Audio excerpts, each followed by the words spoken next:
Bonjour à tous et bienvenue dans cette nouvelle vidéo du votre podcast Le Pharmapreneur, vidéo tournée sur le quotidien d'un pharmacien, à savoir moi-même, au sein de notre pharmacie, la pharmacie du Manoir à Isneville.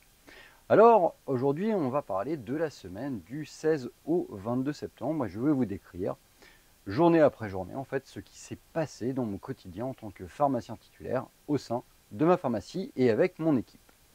Alors lundi, je suis arrivé relativement tôt pour pouvoir débuter les différentes réceptions de commandes, faire le point sur le week-end, savoir ce qui s'était passé.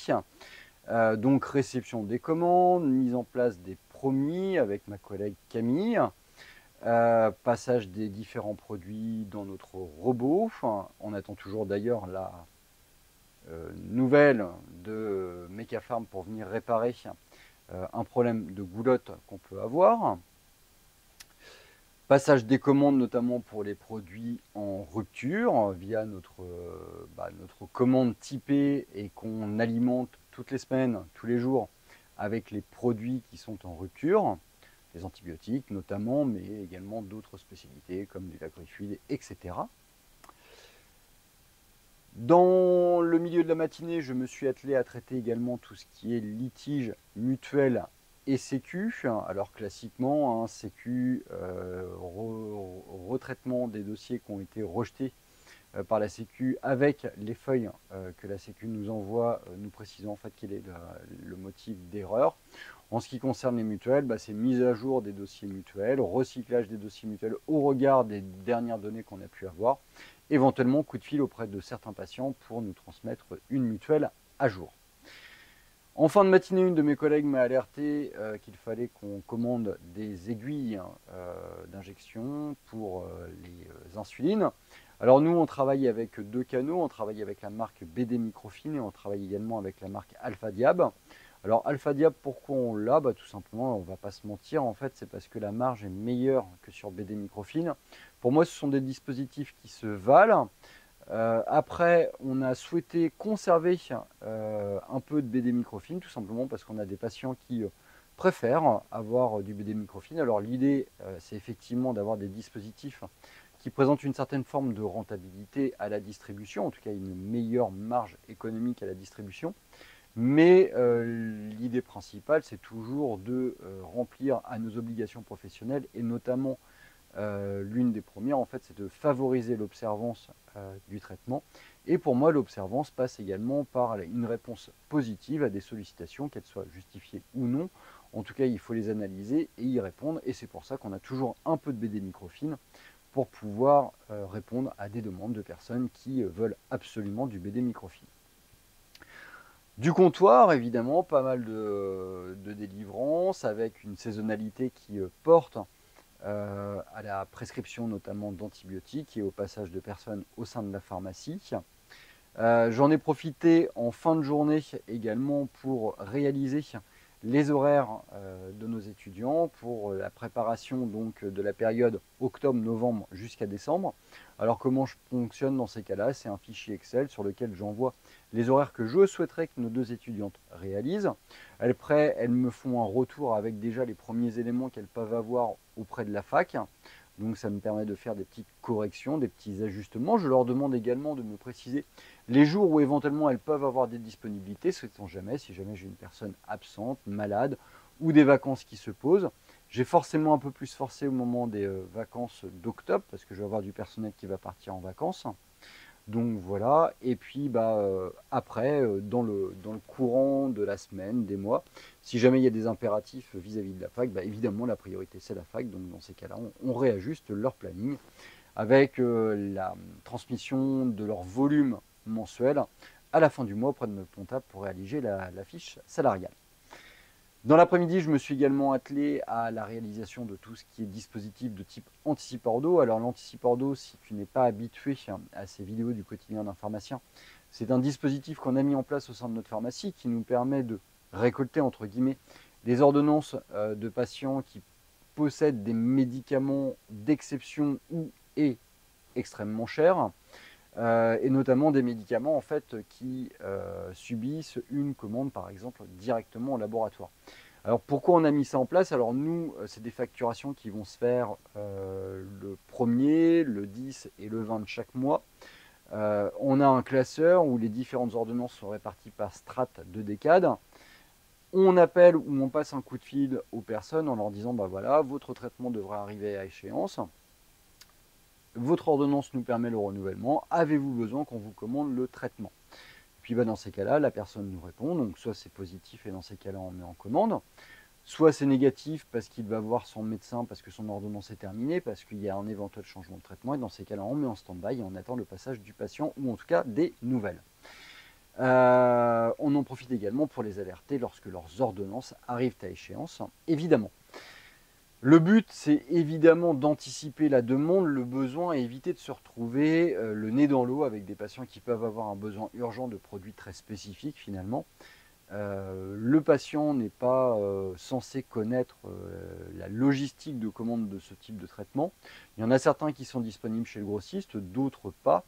Et nous, ce qu'on a toujours souhaité, en fait, c'est qu'un patient qui a ce type de traitement, lorsqu'il a besoin de passer à la pharmacie, lorsqu'il a besoin de son médicament, il l'est automatiquement. Dussé-je de le commander auprès d'un laboratoire qui demande 5 jours. Donc du coup, on se garde toujours un petit délai d'une dizaine de jours nous permettant d'anticiper un petit peu ses besoins et d'anticiper ses commandes. Ça nous permet aussi, au regard des contextes de rupture, de pouvoir nous adapter et finalement en fait trouver des solutions adaptées à d'éventuelles ruptures. Je pense notamment à des ruptures qu'on a pu avoir sur le Cézanne, où il a fallu jouer avec différents dosages qui étaient plus ou moins disponibles chez les laboratoires ou en dépannage en direct auprès du laboratoire. Mardi, on a reçu une énorme commande de la part de notre grossiste, de notre génériqueur numéro 1 Biogarant. C'est la commande de produits hiver avec tout ce qui est sirop, notamment sérum physiologique, etc. Du comptoir, évidemment, pas mal de tests Covid à réaliser. Force est de constater qu'avec la rentrée, le nombre de personnes touchées, ou en tout cas qui présentent des symptômes ressemblant à la Covid, est plus important. Donc on a eu beaucoup de sollicitations cette journée. Mais finalement, en fait, lorsqu'on regarde un petit peu au niveau des stats, on se rend compte que le nombre de tests a tendance à augmenter. Alors ils ne sont pas forcément tous positifs, mais également la proportion de positivité a tendance à s'accélérer. La faute forcément à une vaccination qui commence à être un petit peu éloignée par rapport à l'évolution du virus, et forcément également une mutation de la part de ce virus qui fait que on a des personnes qui deviennent de plus en plus contaminées. De ce fait, alors depuis quelques temps, en fait, les commandes de vaccins Covid étaient bloquées. On a reçu la dernière DGS parlant de la possibilité donc de recommander les vaccins Covid. Ça sera à partir du lundi 23. J'espère simplement que ça ne sera pas la foire d'empoigne pour avoir ces vaccins. Alors tout ça, ça va s'ordonner, je pense, avec une mise en parallèle entre la vaccination Covid et la vaccination grippe. Je pense qu'on va avoir beaucoup de personnes qui vont nous demander de faire la double vaccination finalement. Donc on va essayer de s'ordonner et commencer à préparer un petit peu notre logistique, que ce soit vis-à-vis de Doctolib notamment, mais également vis-à-vis de notre patientèle avec une communication interne à la pharmacie pour les prévenir de la disponibilité des vaccins Covid, de la possibilité de la vaccination concomitante entre la grippe et la Covid. Mercredi, arrivé tôt, forcément, pour réceptionner la grosse commande générique. Alors, le matin, moi j'ai été un petit peu courir, une petite demi-heure de course à pied. Comme tu le sais, ce week-end, je participe donc au trail de Belle-Île-en-Mer, qui est un 81 km. C'était ma dernière séance. Petite séance de stimulation, on va dire douce, de façon à faire tourner un peu les jambes de 30 minutes. Ensuite, donc, pharmacie, réception de la commande de notre génériqueur numéro 1, Biogarant, toujours une grosse commande le mercredi, plus celle de la SERP. 9h30, rendez-vous avec notre partenaire en contactologie, le laboratoire Chauvin-Boschel-Lombe. Alors, initialement, je devais clôturer mon marché pour l'année 2024. Alors, Chauvin-Boschel-Lombe, c'est un laboratoire qu'on travaille en rétro avec notre collègue de Pavilly. Je l'avais averti il y a une petite semaine qu'on avait un rendez-vous avec ce laboratoire. J'ai patienté pour avoir sa commande. Je l'ai reçue le mardi soir, mais très tard, 20h. Moi, très clairement, j'étais parti de la pharmacie. Donc, je n'ai pas eu le temps de la traiter.